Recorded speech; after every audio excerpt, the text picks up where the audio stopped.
Michael Douglas wielding a baseball bat in a convenience store, a man in a white shirt declaring war on modern society. What started as a rejected script nearly buried on cable television became one of the most controversial films of the 1990s. Behind the scenes, A-list actors fled from the role, riots shut down production, and the star slashed his own paycheck to get it made. This isn't just another movie breakdown, it's the untold story of Hollywood's most dangerous gamble.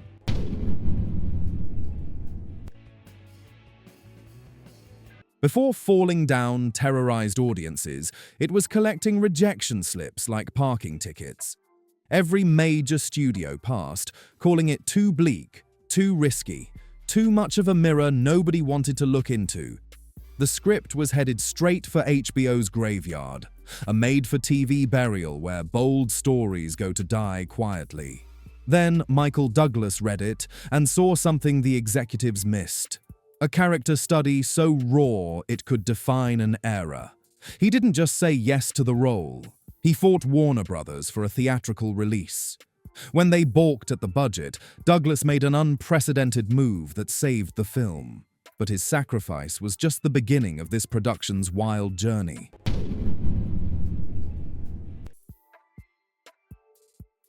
Writer E.B. Rose Smith wasn't dreaming up fiction when he created William Foster, he was reading the morning news. A small story about a trucker who snapped using his 18-wheeler as a weapon during a Los Angeles freeway dispute sparked something dark in Smith's imagination. In just 10 weeks, he channeled that real-world rage into a screenplay about a man so fed up with modern life that one small push sends him over the edge. Smith called Foster a man of the past trying to survive in a world that rejects him. What makes this even more remarkable? This was the only screenplay Smith ever wrote. His background was acting, with small roles in Cheers and Turner and Hooch.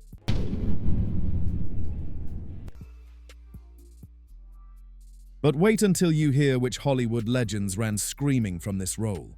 Reading the casting wish list for William Foster feels like flipping through Hollywood's Hall of Fame.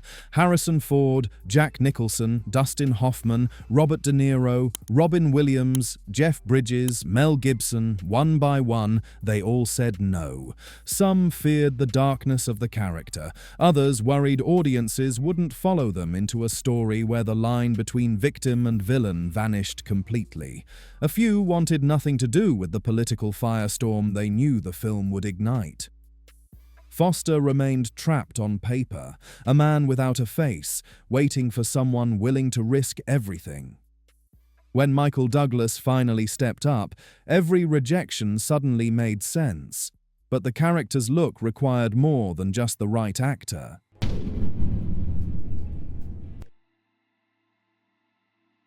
Those wire-rimmed glasses, crisp white shirt, and severe military flat top weren't random costume choices. They were a time machine.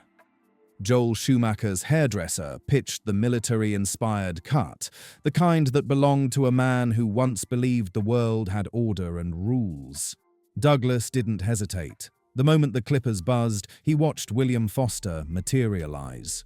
With that haircut, Foster wasn't just another commuter stuck in traffic. He became a refugee from America's post-war boom years, the kind of guy who might have built missiles, served overseas, bought the house with the picket fence. The visual contradiction was perfect, a time traveler from the golden era, stranded in 1990s chaos. But Douglas took his preparation even further to nail the character's unsettling precision.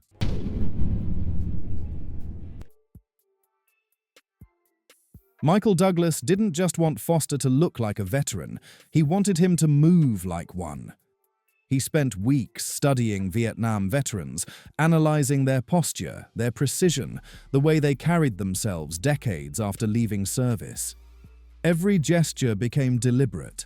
How Foster grips his briefcase, plants his feet, squares his shoulders. It wasn't acting. It was muscle memory of a man trained to follow protocol, now applying that discipline to a city that doesn't care about rules anymore. That rigid military bearing made Foster even more unnerving because audiences could see the training underneath. This wasn't just some office worker losing it, this was a man with skills and nothing left to lose. But real-world chaos was about to invade the production. April 1992.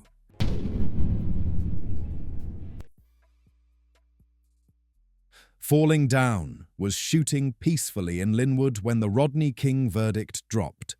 Within hours, Los Angeles erupted into one of the most devastating riots in American history. Sirens, smoke, and gunshots replaced the quiet hum of film equipment. Joel Schumacher had no choice. He shut down everything and evacuated his cast and crew back to Warner Brothers' fortified lot. For days, they filmed whatever interior scenes they could while the city burned just miles away. The irony was impossible to ignore. Here was a film about urban frustration and social breakdown, forced to take shelter while the very themes they were exploring played out in real time.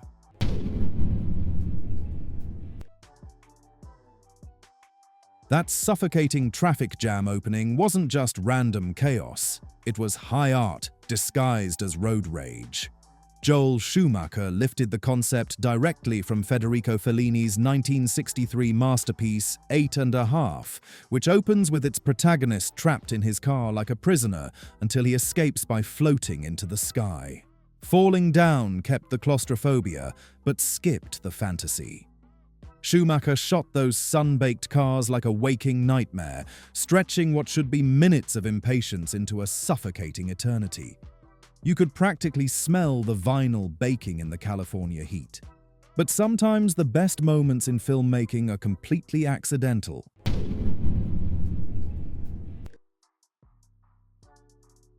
While shooting exterior scenes around Los Angeles, the crew noticed something bizarre drifting into frame: a massive inflatable butt. This wasn't a prop or some elaborate prank, it was part of Sir Mix-a-Lot's national promotion for Baby Got Back. The giant posterior stayed, wobbling proudly in the distance behind tense, dramatic scenes. No explanation, no acknowledgement, just a perfect slice of absurdity hiding in plain sight. It's the kind of random Los Angeles weirdness that no script could have invented, captured forever in one of the decade's most serious films. But even the most intense scenes weren't immune to unexpected comedy.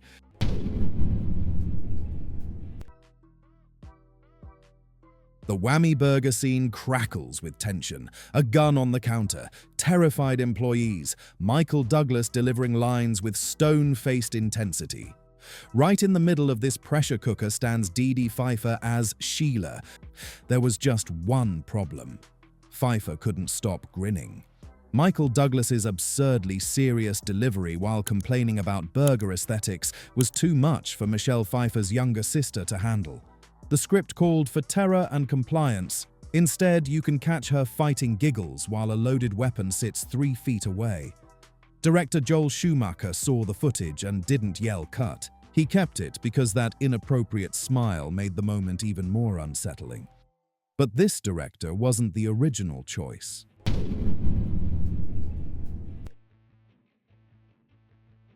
Before Joel Schumacher turned Falling Down into a precision-engineered pressure cooker, the director's chair nearly went to Hollywood's ultimate wild card. Hopper had directed films before, and studio executives thought his volatile energy might capture the script's unpredictable protagonist. But whatever vision Hopper pitched never materialized, whether due to creative differences, scheduling conflicts, or the studio simply fearing too much volatility behind the camera. When Schumacher stepped in, he traded Hopper's likely fever dream for surgical control, creating a tighter, more suffocating experience. But the film's most quoted line almost didn't happen.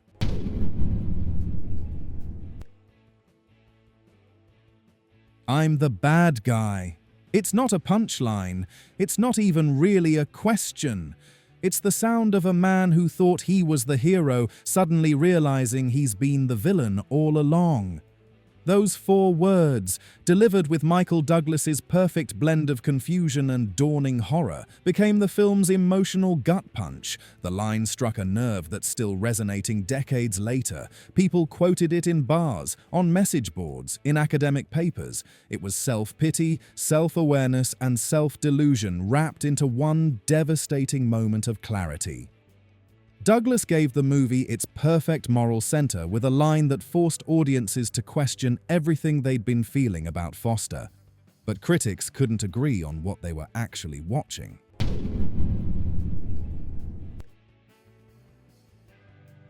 When Falling Down hit theaters, it didn't just divide audiences, it revealed them.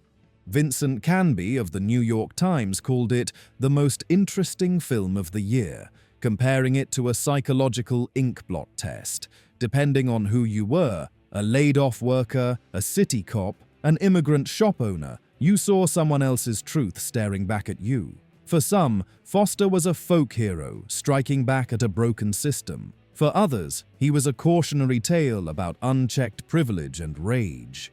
The brilliance of Schumacher's direction was refusing to pick a side. The film just held up the mirror and let audiences decide what they were looking at, but not everyone appreciated their reflection.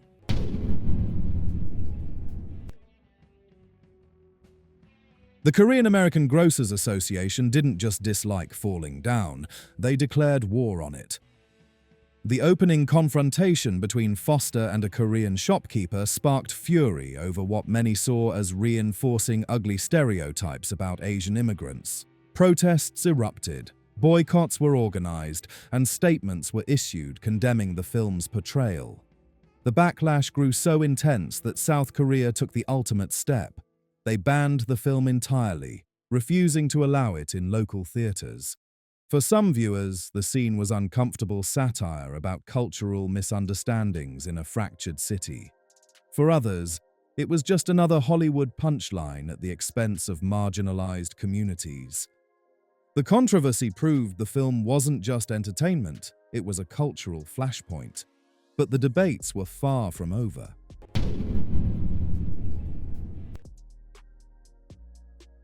Two decades after its release, Falling Down found itself under a different microscope.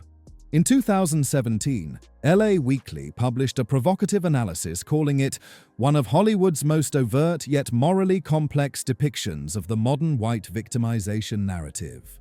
They weren't talking about heroism anymore, they were dissecting the quiet panic of a man who thinks the world owes him something and can't process that it doesn't. This new interpretation reframed Foster not as an everyman, but as a fragile relic of a vanished America, unable to adapt to changing times. Whether you saw him as tragic, toxic, or both, the film continued sparking conversations about privilege, entitlement, and rage in modern society. But Foster's influence extended beyond film criticism.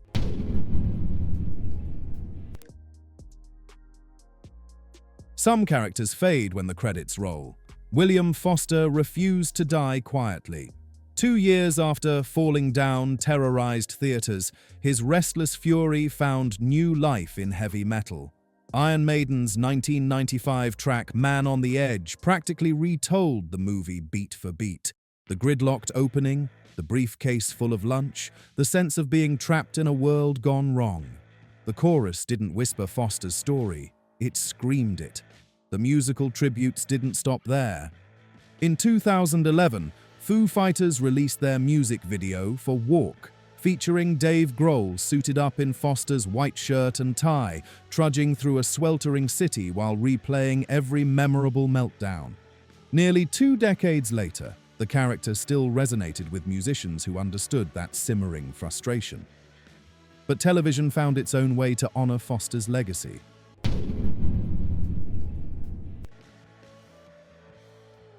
In 1997, The Simpsons introduced Frank Grimes, grimy to his one reluctant friend Homer. Gaunt, overworked, and perpetually furious that Homer Simpson's lazy, disaster-prone life kept being rewarded, Grimes was no accident. The writers openly admitted he was directly inspired by William Foster. Like Foster, Grimes is a man who plays by the rules in a world that refuses to reward compliance. Every small injustice chips away at his sanity until his simmering frustration turns dangerous. The difference? Foster's meltdown plays out across sun-baked Los Angeles streets, while Grimes's slow-motion breakdown happens in Springfield's pastel suburbs, ending in a shocking, darkly comic collapse that fans still debate. It was satire borrowing from satire, proving Foster's influence reached even animation's most beloved family.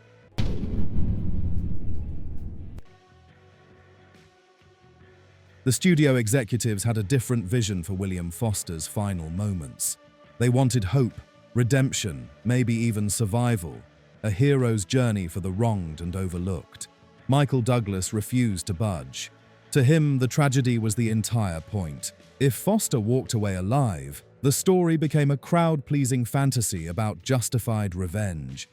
If he died, it remained what it was meant to be, a warning. Douglas held firm against studio pressure, insisting that Foster's fate was sealed the moment he abandoned his car in traffic.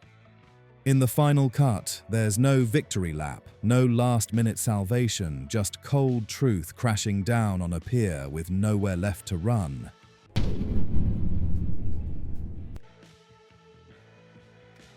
What started as a $25 million risk that nobody wanted to take exploded into one of 1993's biggest surprises. Falling Down stormed straight to #1 at the US box office, holding the top spot for 2 weeks and eventually grossing $96 million worldwide. It proved that an angry middle-aged man in a short-sleeve shirt could outdraw action heroes with bigger guns and flashier explosions. But the real shock was its critical recognition. Writer Eber Rose Smith even walked away with an Edgar Award for Best Motion Picture Screenplay.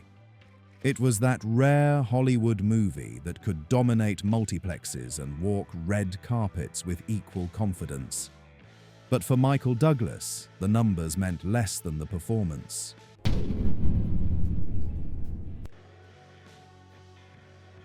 With a resume reading like Hollywood royalty, Fatal Attraction, Romancing the Stone, Michael Douglas had plenty of iconic roles to choose from. But when asked years later which performance meant the most to him, he didn't hesitate. William Foster, the man in the white shirt and flat-top haircut. Douglas called it the most challenging role of his life, a performance stripped of charm, romance, or moral safety nets. He had to walk the razor's edge between sympathy and menace, forcing audiences to question whether they were rooting for Foster or afraid of him. For an actor who built his career on charismatic anti-heroes, Foster represented something rawer and more dangerous. But the film's legacy extends far beyond one actor's career.